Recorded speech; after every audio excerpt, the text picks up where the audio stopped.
I decided to apply for university as a mature student because I've been interested in getting back into education for quite some time.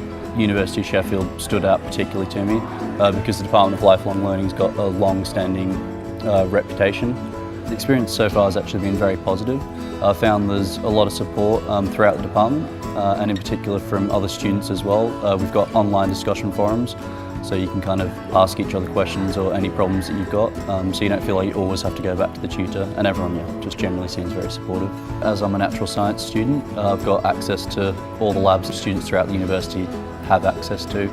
You get to use some pretty sophisticated equipment, and also the lab that we were doing our work in was kind of right alongside a lab where PhD students we know messing around with petri dishes and stuff, so it felt quite authentic.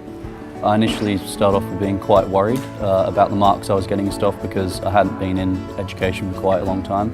But I found that over time, with your confidence building and seeing your marks improve, that ended up actually being quite positive because you learn what you're capable of.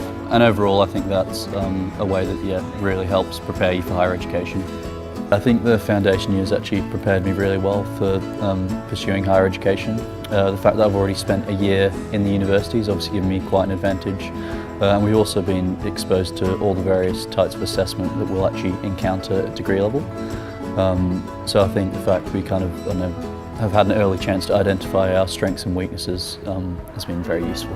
One of my main pieces of advice for anyone applying to be a mature student at the University of Sheffield would be don't be intimidated by the university's reputation, as there is plenty of student support, which actually in turn I think will help you achieve things that you probably didn't initially think you would be capable of.